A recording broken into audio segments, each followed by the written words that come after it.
For lesson 4, we'll be talking about dividing decimals. So we'll actually be using the same process as long division, but with a couple of extra steps at the end so that we won't have remainders in our division problem. So let's get started. Division is the process of splitting up a number into equal parts or groups. For example, we want to try to divide up or split up these stars into 5 groups of equal size. So we have to see how many there are total. I know that this is, if I count them out, it's 14 and 14, so there's 28 of them. I'm going to try to do 5. So 5 stars in each group. 1, 2, 3, 4. Now if I try to do 5, I end up with 3 left over. And that's my 5 groups. So there's really no way that I can make 5 equal groups. That's because if we tried to do 28 divided by 5, that's not going to be a whole number. That would have a remainder. So we can't make equal groups that don't have split up stars. Like we'd actually have to cut the stars into pieces. So sometimes there are leftovers called remainders. And to find the quotient as a decimal, meaning we don't want the remainder, then what we do is we add a decimal point to the dividend, the number on the inside,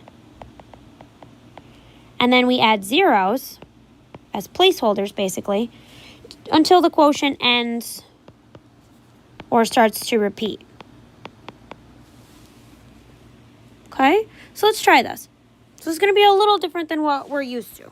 So 212 divided by 8. So if I write 212 divided by 8. 8 goes into 21 twice.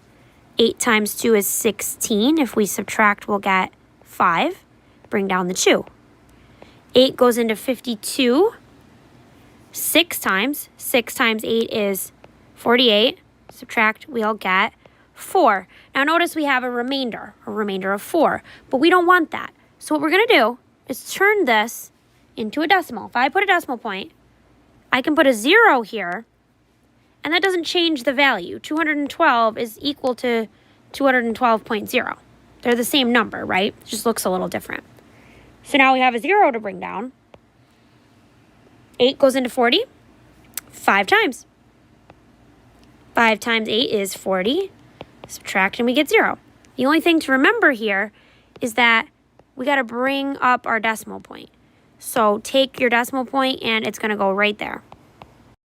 So for example number 3, the problem actually looks kind of weird because it says 12 divided by 18, which means 12 on the inside, 18 on the outside. So right away we have something weird happening because our number on the inside is too small. It's smaller than the number we're dividing by. So right away, we need to make this 12 look like 120. What I mean by that is change the 12 into 12.0. And then if we ignore the decimal point, it's like 120. Okay? Because we can fit 18 into 120. Maybe 6 times. So 8 times 6 is 48. 6 plus 4 would be 10. So 108. If we were to subtract these, we would get 12. You'd have to borrow and everything there. Now, 18 is not going to fit into 12. So again, add a 0. Bring it down. It says 120 again. So we know that's 6 times. 6 times 18 is still 108 from last time. Subtract, we're going to get 12 again. If you add another 0, it's going to continue and give you 120 again. So then we would have to use 6, and then we'd get 108, and the subtraction step would be the same again. So notice here that we have things repeating. We're having to use the same number twice here. We're getting the same number when we subtract. So this is what's called a repeating decimal. So I'm going to bring my decimal point up. So my answer comes out as 0.6 repeating. If you want to write that another way, instead of with the line over the top, you could say 0.66 and then put like ... to show that it keeps going, repeating. Okay? All right, so last up, we have a word problem here, and we're going to solve by annotating and using the graphic organizer. Okay, so Manuel wants to buy a new iPhone XS Max, but he needs to save his money first. The online price is $1,249. If he saves up for the phone over 4 weeks, how much will he need to save each week to cover the total? So right away, I see two numbers. I see the dollar amount here, and I see 4 weeks. So he needs to save a total of $1,249. And the amount of time he has is 4 weeks. Okay? And our question is asking, how much will he need to save each week to cover the total? So each week, that's going to give us that keyword for division. Again, if you're starting with a total and you're trying to divide it up and you see that word each, that's telling you to divide. Each does sometimes mean to multiply, so we always have to make sure we give it a little bit of an extra thought before we make the decision, okay? So again, the question goes in the what I need to know. His savings each week is what we're trying to find. Okay, so let's go ahead and divide these. 1,249 divided by 4.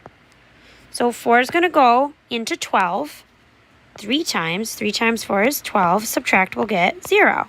Bring down the 4. 4 goes into 4 just one time. 1 times 4 is 4. Subtract, we get 0. Bring down the 9. 4 goes into 9 twice, but not exactly. So 2 times 4 is 8. Subtract, we get a 1. Now, we don't want a remainder. So technically, this would be remainder 1, but we don't want that. So we're going to put our decimal point and a 0. Doesn't change anything. It just makes it so we can finish the problem out. 4 goes into 10 twice. We get 8. Now, subtracting, you're going to get 2. Still not done, so add another 0. 4 is going to go into 20 exactly 5 times. So 5 times 4 is 20. Subtract 0.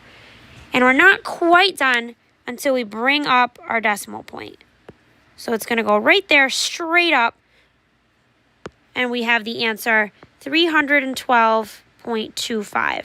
In other words, $312.25 saved each week. Okay? So hopefully he gets a nice new phone with that. Quick little reflection question. What steps do we follow in order to divide whole numbers with decimal answers? Meaning, how do we get a decimal answer instead of something with a remainder?